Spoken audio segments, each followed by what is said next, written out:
18, capítulo 20, da mesma forma, manifestações incríveis da presença de Deus, promulgando estas leis. O nosso conceito de aliança, amados, precisa ser bem compreendido. A aliança é um complexo de acordo, de concerto, que Deus faz em relação ao seu povo. Pode vir a compreender leis específicas ou gerais. Os 10 mandamentos são leis gerais. Essas demais leis que nós vamos estar estabelecendo, estudando, são leis específicas. Pode dar um nó na sua cabeça, porque nós vamos estar falando dessa antiga aliança.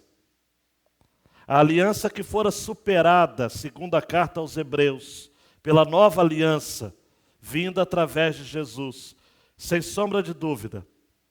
Mas existem verdades que a gente precisa estar salientando, e 2 textos do Novo Testamento eu quero destacar.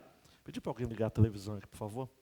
Primeiro é de Colossenses 2, 16 e 17, que nós encontramos: portanto, ninguém vos julgue pelo comer, ou pelo beber, ou por causa dos dias de festa, ou da lua nova, ou dos sábados, que são sombras das coisas futuras, mas o corpo é de Cristo. Guarda essa expressão. Ninguém vos julgue, Paulo está dizendo, em relação às festas, ao comer, ao beber, lua nova, sábados, porque tudo são sombras das coisas futuras, mas o corpo é de Cristo. Hebreus 10, 1 é um outro texto que nos ajuda a compreender isso. Ora, sendo a lei sombra dos bens futuros e não a imagem exata das coisas boas, jamais pode aperfeiçoar os que vêm apresentar suas ofertas por meio dos mesmos sacrifícios que continuamente se oferecem de ano em ano. Dê 2 cliques aí, por favor, Michael. Então Deus aqui está provando o seu povo à luz desse contexto, amados, dessa lei que era relevante em todos os seus detalhes. Por isso o meu tema, tudo explicadinho nos seus mínimos detalhes, mas que para nós da nova aliança é apenas sombra. Está apontando para uma realidade permanente.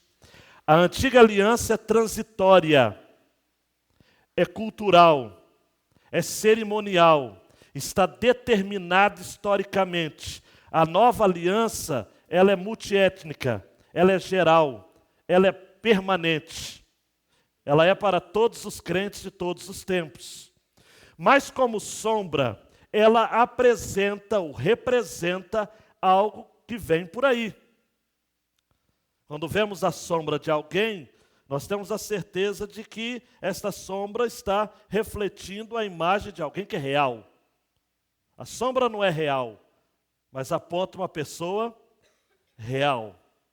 A ideia é essa: Jesus é a verdadeira intenção da lei. A lei sempre vai conduzir o homem a Jesus.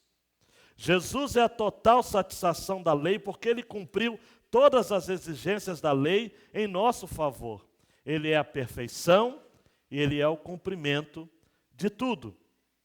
Então nós estamos diante, amados, do livro da aliança, e dela, ou de seus pressupostos, nós vamos tirar lições, aplicações para a nossa vida, princípios. Inicialmente, nós vamos perceber de que o contexto desta aliança, ou desse conjunto de leis, é o contexto em que próprio Deus vai se revelar ao povo. E quando Deus se revela ao povo, ele se revela de maneira espetacular. Nós estamos aqui, amados, diante de um quadro de revelação incrível. O povo, segundo o versículo 18, presenciando trovões, relâmpagos, trombeta, monte que fumegava, está tremendo de medo. O povo está tremendo de medo. No versículo 19, o povo está pedindo um mediador, dizendo: não, Deus mesmo não pode estar falando com a gente. Fala tu, Moisés, mas não fala Deus conosco, senão morreremos. E Moisés, então, no versículo 20, chama o povo para dizer: não tem mais. Deus veio nos colocar à prova. Para quê? Para que o seu temor, o seu respeito esteja entre vós, a fim de que não pequeis. O povo, então, em pé, e Moisés foi até as trevas espessas onde Deus se encontrava. Eugene Peterson, na mensagem, traduziu assim os versículos 18 e 19. Depois de presenciar todo aquele espetáculo de trovões e relâmpagos, toques de trombeta e fumaça que subia do monte, o povo sentiu muito medo. Repita comigo: muito medo. E manteve uma boa distância do lugar. Então disseram a Moisés: fale conosco que ouviremos, mas que Deus não fale conosco, senão nós vamos morrer. Deus está exibindo e proclamando a sua santidade. Isso nos faz lembrar, amados, de que o homem pecador é impossível para ele se aproximar de Deus sem o mediador. Da velha aliança, o povo chamou Moisés para ser o mediador. Na nova aliança, nós temos Jesus como nosso mediador. Por isso que o Evangelho de João, no capítulo 1, versículo 17, vai dizer: porque a lei foi dada por Moisés, a graça e a verdade vieram por Jesus Cristo. E Paulo vai dizer a Timóteo, 1 Timóteo 2,5, porque há um só Deus e um só mediador entre Deus e os homens, Jesus Cristo, homem. Moisés está dizendo para o povo: Deus só quer provar o povo. No hebraico, Deus só quer testar. Deus só quer analisar, para que o temor, o respeito, a reverência fique no meio de vós. Amados, olhe para mim, esse temor, este medo santo que nós devemos ter por Deus, não é para nos esmagar, mas é para nos encorajar, a fim de que não pequemos. Este temor que precisamos ter a respeito de Deus é para que nós não trivializemos a presença de Deus. O povo não poderia considerar de coisa pequena ter o próprio Deus falando com ele. Assim como nós também não podemos ter, amados, uma relação com Deus marcada pela irreverência, pela descontração. Nós precisamos temer a Deus. Nós precisamos ter respeito para com a presença de Deus. C.S. Lewis, por exemplo, captou muito bem essa ideia de respeito diante de Deus ou diante de Jesus no seu livro O Leão, a Feiticeira e o Guarda-Roupa, uma das crônicas, a primeira que se transformou em filme. Na conversa sobre Aslan, que é o leão que representa Jesus, Lúcia e Susana estão conversando com o senhor e a senhora Castor. Talvez você já se lembre. E o diálogo foi assim. Lúcia pergunta a respeito de Aslan: ele é um homem? E o senhor Castor diz: Aslan? Um homem? Falou muito sério. Não. Não lhes disse eu que ele é o rei dos bosques, filho do grande imperador de além-mar? Então não sabem quem é o rei dos animais? Aslan é um leão. O leão, grande leão. Ah! Exclamou Susana. Estava achando que era um homem. E ele é de confiança? Vou morrer de medo de ser apresentado a um leão. Aí o senhor Castor diz assim: ah, isso vai, meu anjo, sem dúvida. Porque se alguém chegar na frente de Aslan, sem bater um joelho no outro de medo, ou é o mais valente de todos, ou é um completo tolo. E aí a Lúcia, a caçulinha, pergunta: mas ele é tão perigoso assim? Aí o senhor Castor: perigoso? Então não ouviu o que a senhora Castor acabou de dizer? Quem foi que disse que ele não é perigoso? Claro que é perigosíssimo. Mas acontece que é bom. Ele é rei. Disse e repito: E Pedro disse: estou louco para ver o rei, mesmo que eu tenha muito medo. Essa é a ideia. Aqui nós temos capturado essa ideia de Deus provando o seu povo para que houvesse temor. Deus é Pai, Deus é Rei, Deus é bom. Mas diante dele nós temos medo. É um respeito que precisa nos levar a nos curvarmos diante dele. Eu fico muito preocupado quando eu vejo pessoas lidando com Deus e com as coisas de Deus de maneira como se estivesse lidando com uma brincadeira. Eu vejo as pessoas se referindo a Deus e as coisas de Deus com um desrespeito descomunal. Por isso que Deus prova o seu povo, para que haja respeito, para que haja turvor, para que haja atitude realmente de séria reflexão. Diante de Deus, nós devemos nos paralisar de um medo reverente. Ele é bom, ele é rei, mas ele é perigosíssimo. Horrenda coisa é cair nas mãos do Deus vivo. E diante então desse quadro de provação, nós temos a segunda porção. Deus protesta contra a idolatria. Versículos 22 e 23 nós temos assim: então o Senhor disse a Moisés: assim dirás aos israelitas, vistes que vos falei desde o céu, não fareis outros deuses para me serem rivais, não fareis para vós deuses de prata nem de ouro. Eu gosto de destacar, amados, que não se trata apenas de não ter outros deuses, como o primeiro mandamento, porque não ter outros deuses é coisa do coração, não se fazer outros deuses é coisa da prática. E o texto vai dizer no versículo 22, a partir final, vistes que vos falei desde o céu. É algo revelado desde o céu.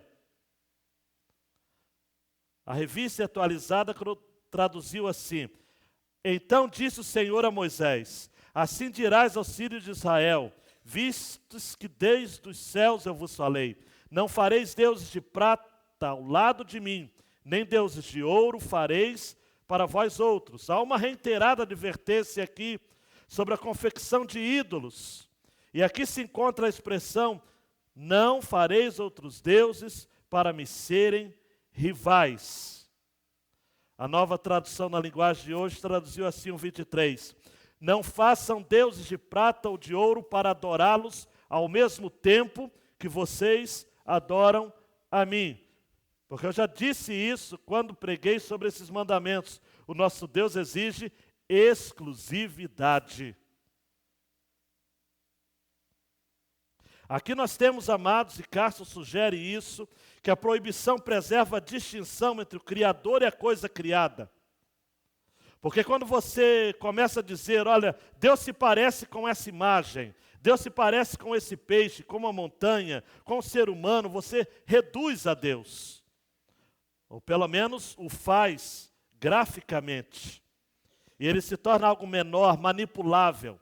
Algo que você pode capsular, domesticar. E o nosso Deus, o próprio C.S. Lewis vai dizer isso, Aslan não é um leão domesticado. A grande questão da idolatria é que a idolatria nada mais é do que uma tentativa de controlar, de manipular, de domesticar o próprio Deus. Nem todo idólatra tem essa consciência. Ele o faz quase que inconscientemente. Mas essa é a ideia. Deixa eu pegar meu santo. Eu mudo de casa, eu levo meu santo. Eu vou para o trabalho, eu levo meu santo. A idolatria, amados, é a tentativa humana de domesticar a Deus. Um filósofo chamado Luiz Felipe Pondé vai escrever no seu livro sobre os 10 mandamentos que a idolatria é mais do que uma questão de culto a figuras de pedra. E esse seja talvez o ponto principal do primeiro mandamento. Os ídolos esculpidos. Mas qual o erro do idólatra? Pondé vai dizer, é adorar a sua própria capacidade, esquecendo que somos seres insuficientes, que não detemos em nós mesmos as condições para superar a morte ou encontrar o sentido da vida. Calvino vai dizer no seu comentário sobre o primeiro mandamento e o segundo, de que o segundo mandamento, projetar qualquer imagem de Deus em si mesmo é ímpio, porque essa corrupção, a sua majestade, fica adulterada e ele é imaginado diferentemente do que ele é na realidade. Por isso que a orientação é clara, Deus protesta contra a idolatria. Em toda a Bíblia você vai encontrar. João, o apóstolo do amor, vai terminar uma das suas cartas dizendo o seguinte: fujam dos ídolos, abram mão dos ídolos. Deus protesta contra a idolatria. A terceira porção, Deus propõe bases para o culto. E os versículos 24 a 26 são interessantíssimos. E aí nós vamos ter que buscar o princípio que está aqui.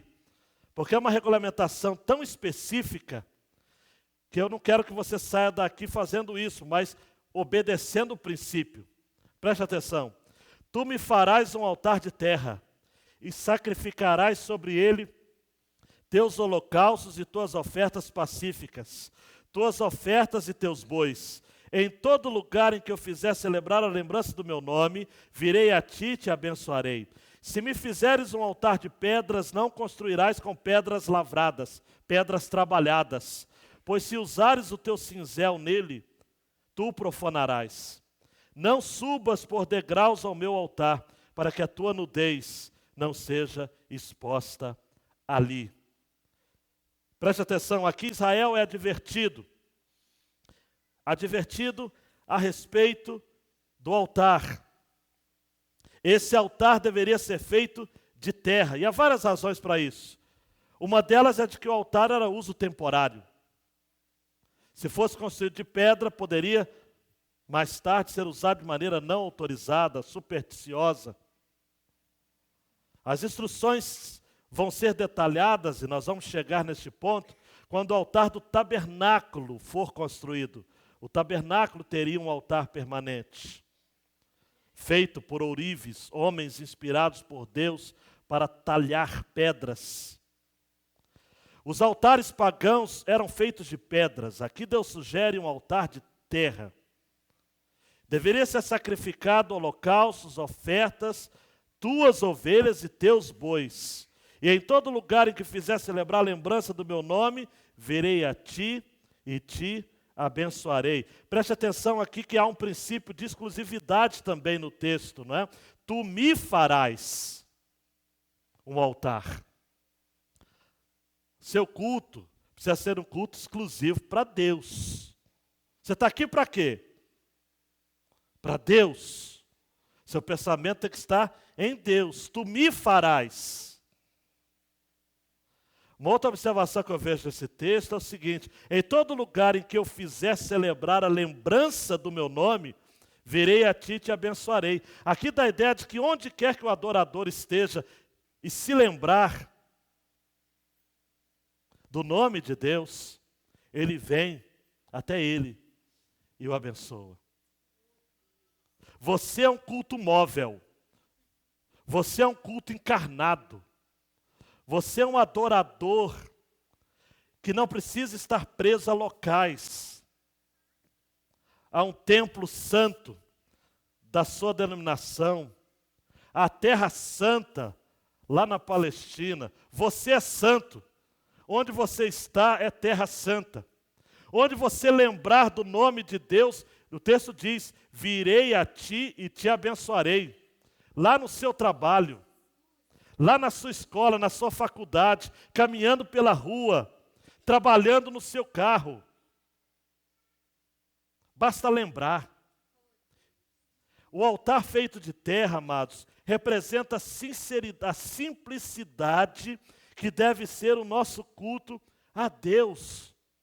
As pedras, versículo 25, não eram para ser trabalhadas, lavradas, buriladas, não era para ser colocado cinzel, aquele instrumento de trabalho com as pedras. Para quê? Porque o culto nosso tem que ser um culto natural. O princípio aqui é este. No Novo Testamento você vai encontrar Jesus falando à mulher samaritana, porque a mulher samaritana estava preocupada onde devemos adorar. No Monte Gerizim ou em Jerusalém? O que Jesus diz para ela? Chegará um tempo em que as pessoas não adorarão mais em Jerusalém, em Gerizim. Deus quer ser adorado, mas Ele quer ser adorado em espírito e em verdade. O versículo 26 fala de que não deveria ter degraus no altar, para que o sacerdote, quando estivesse subindo o degrau, a sua nudez não fosse exposta. A ideia aqui é de uma decência. E como nós precisamos ter decência no nosso culto. Como existem mulheres que vêm no culto como se estivessem indo para a praia, para um lazer. Os homens também, de maneira assim tão irrefletida, tão irresponsável. O princípio que eu deduzo do versículo 26 é o princípio da decência. Deus quer ser adorado entre nós. E Ele quer que o nosso culto seja reverente. Este não é outro lugar, Jacó disse, do que Betel, casa de Deus. Outro texto, Salomão vai estar dizendo aos provérbios, guarda o teu pé quando entrares na casa de Deus. A reverência que nós devemos ter a respeito da casa de Deus, o local de adoração a Deus.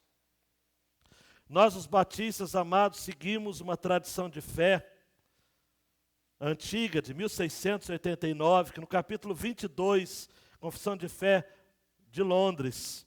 Qual é a maneira aceitável de cultuar a Deus? Aquela instituída por Ele mesmo.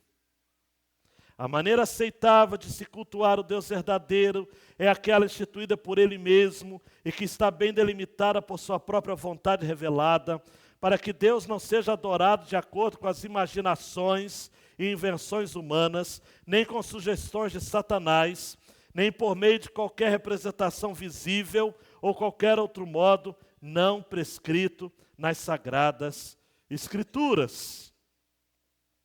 Deus propõe bases para o culto.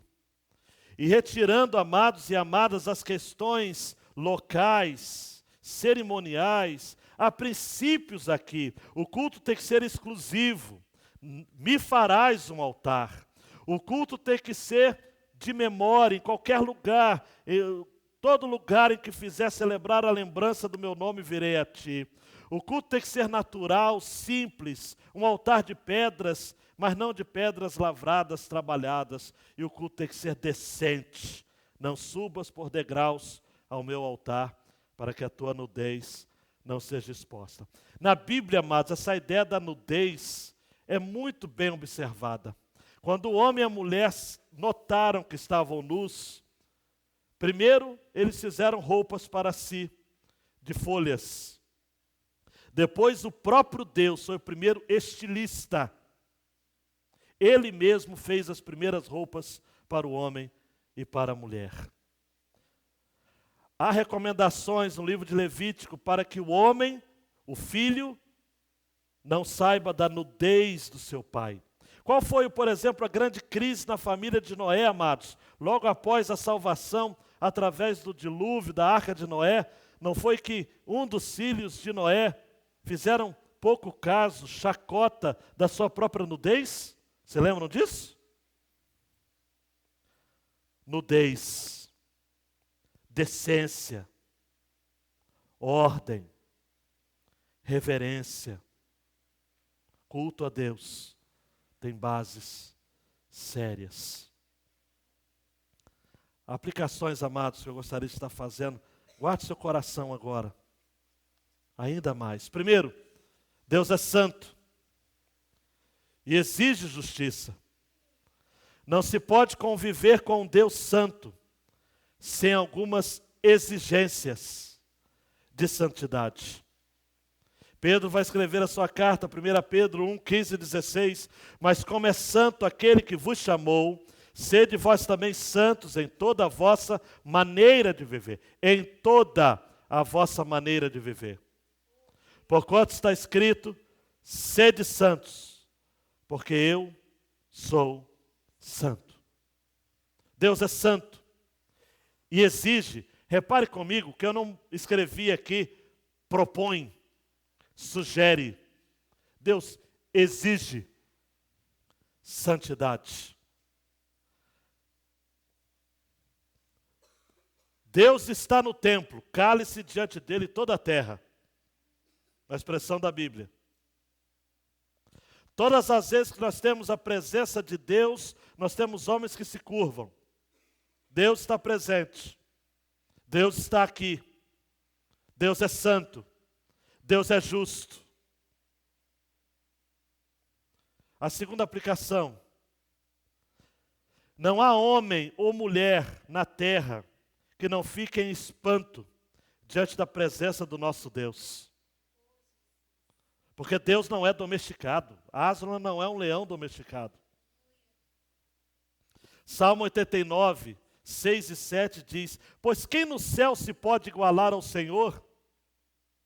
Quem dentre os filhos dos poderosos pode ser semelhante ao Senhor? Deus é muito formidável na Assembleia dos Santos e para ser reverenciado por todos os que o cercam. Todos os que o cercam. Não há homem ou mulher algum ou alguma na terra que não possa, que não fique em espanto diante da presença do nosso Deus. Um espanto paralisante. Terceira aplicação. A questão não é se temos deuses rivais, mas sim quais deuses rivais temos em nosso coração. Porque, como diria João Calvino, o coração é uma fábrica de ídolos. Todos nós temos ídolos. Tim Keller vai dizer num dos seus livros chamado Deuses Falsos. Não estou perguntando se você tem ou não deuses rivais. Eu assumo que todos nós temos. Estão escondidos em cada um de nós. A questão é o que fazemos com eles. Como podemos limpar nossa mente de modo eficaz, em vez de continuarmos sob o seu poder? Como nos libertar de nossos ídolos para que possamos tomar decisões sãs e escolhas sábias que sejam melhores para nós e para que os nos rodeiam? Como podemos discernir nossos ídolos? Porque há ídolos dentro de você. O nosso coração é uma fábrica de ídolos. David Powlison, por exemplo, que é um autor que tenho lido bastante, ele vai dizer o seguinte: a gente precisa fazer algumas perguntas para identificar quais ídolos nós temos em nosso coração. Perguntas do tipo, preste atenção, existe algo ou alguém além de Jesus que tenha tomado posse da preocupação, da lealdade, do serviço e do deleite do nosso coração? Tem alguma coisa além de Jesus que a gente ame, que a gente seja leal, que a gente se entregue, que seja o nosso prazer além de Jesus? Outra pergunta, para quem ou o que você olha para encontrar estabilidade financeira, segurança e aceitação? Quando você pensa em algo que pode ou que deve estar lhe trazendo descanso, segurança, proteção, você pensa em algo ou algo além de Jesus? Alguém além de Jesus? Uma outra pergunta, o que faz de você uma pessoa aceitável? Seus próprios méritos ou os méritos de Cristo, da justiça de Cristo na sua vida? São perguntas, amados. Jesus é de fato o seu Salvador ou você tem servido falsos salvadores? Quando Deus orienta, não fareis outros deuses para me serem rivais, é que Deus não admite dividir a sua glória com ninguém. Ou ele é o único da sua vida, porque é o único que você tem, ou você é um idólatra. Pode não cultuar outros deuses de metal, mas certamente adora deuses do coração.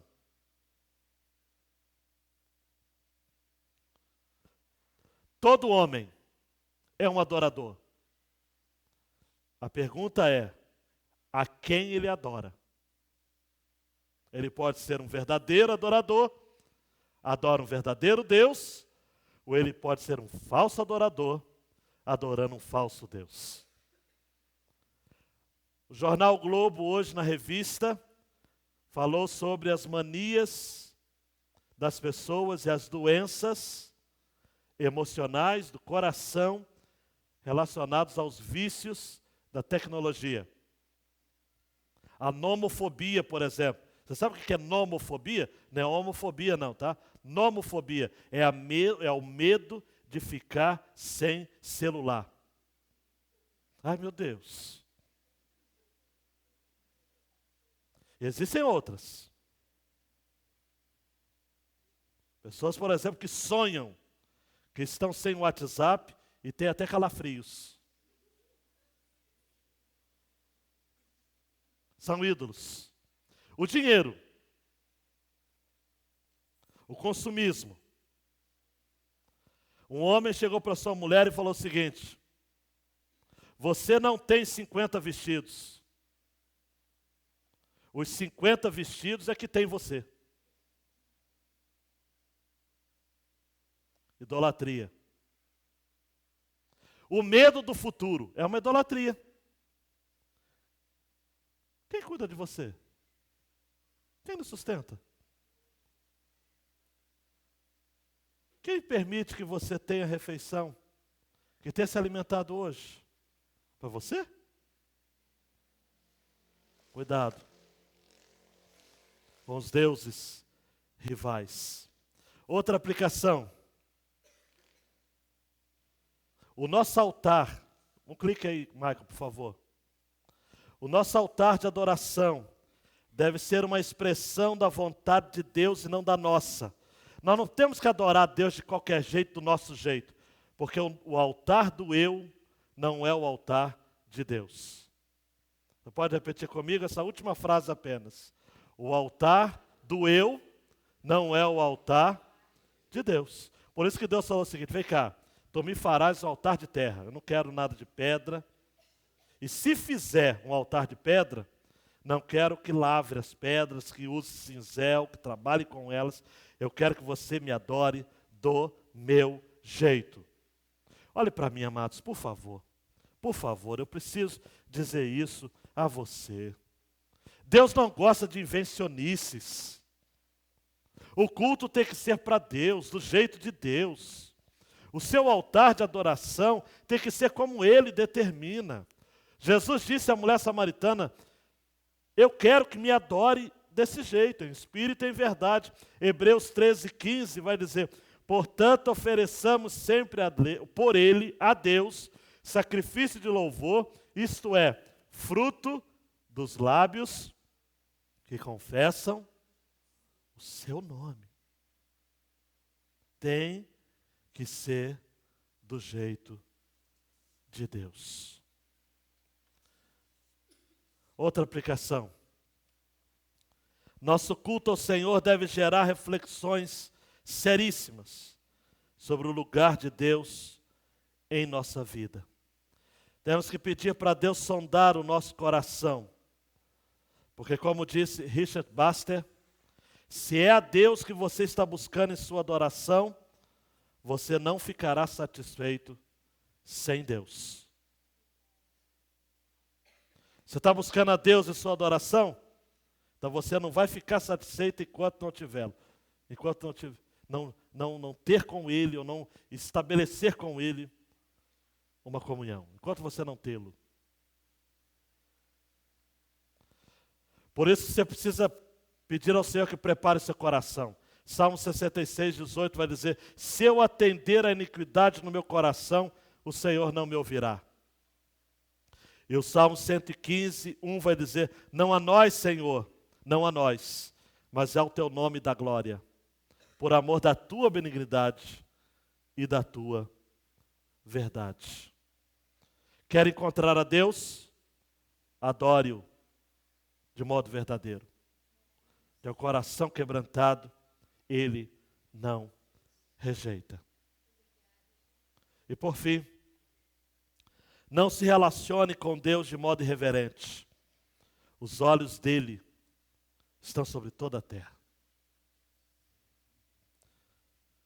Eu acho assim, infantil, besta até, as pessoas fazerem pouco caso de Deus, ou das coisas de Deus, da palavra de Deus, e achar que estão fazendo de modo imperceptível aos olhos de Deus.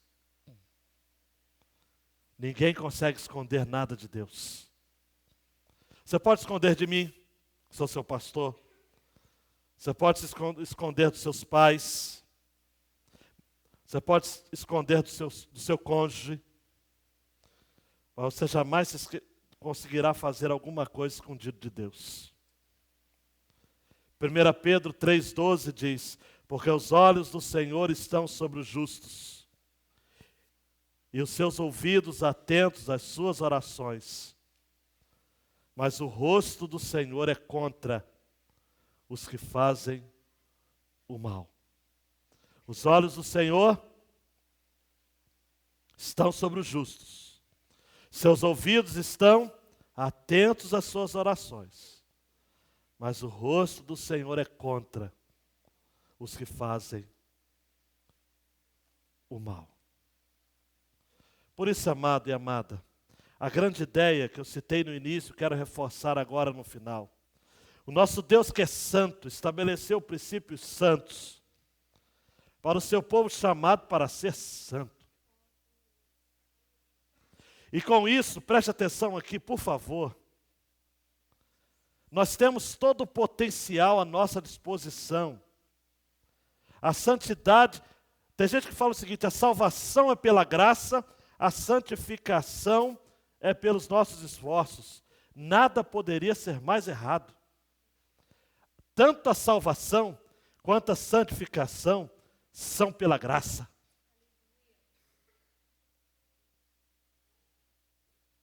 Ele exige, mas Ele trabalha para que, em nós, para que as suas exigências sejam satisfeitas.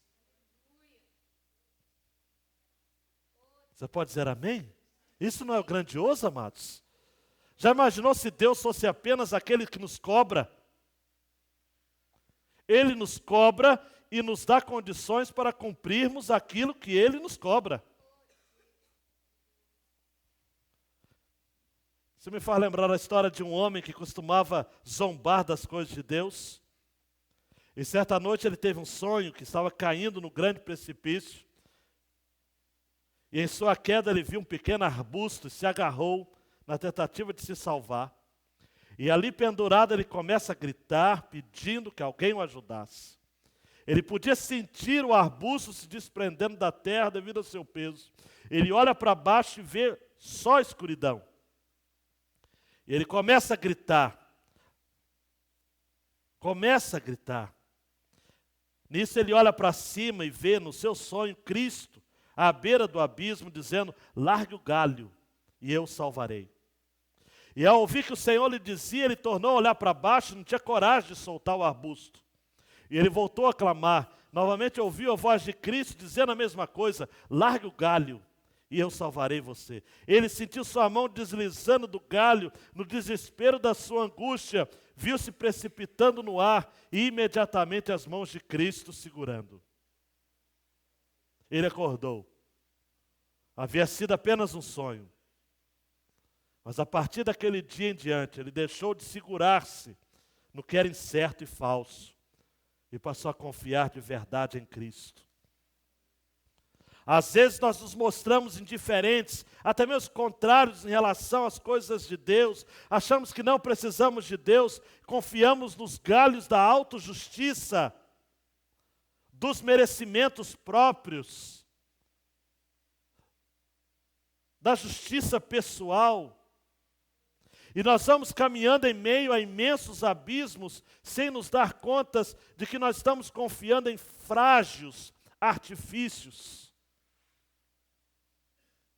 Deus, nesta noite, quer deixar bem claro para você de que Ele cumpriu toda a lei em nosso favor. E Ele o fez para que a nossa caminhada de obediência hoje fosse debaixo da graça. A lei nos apontou para Cristo, Paulo vai dizer aos Gálatas. Mas Paulo vai dizer aos Romanos de que o fim da lei é Cristo, para a justiça de todo aquele que crê. Romanos 10, 4. E Ele está nesta noite dizendo: largue o galho. Largue o galho. Ah, pastor, eu não sei, a minha vida está tão torta. Jesus falou para a mulher samaritana, só repetindo: vai lá e chama o teu marido. Era a senha. A mulher fala: Senhor, eu não tenho marido. Falou: disseste bem, já teve 4, e esse que está aí não é seu marido. Jesus nesta noite quer mexer com você. Quer tocar no seu ponto fraco. Mas Ele quer dizer o seguinte: ninguém, preste atenção, ninguém nesta vida, ou em outra vida, vai lhe amar mais do que eu. Jesus veio para cumprir a lei. E Paulo vai dizer aos Romanos também,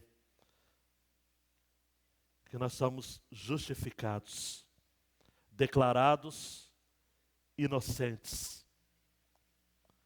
E isso pela lei? Pelas obrigações ritualísticas? Não. Romanos 5 vai dizer: portanto, justificados pela fé, temos paz com Deus por meio de nosso Senhor Jesus Cristo, por intermédio de quem obtivemos também acesso pela fé.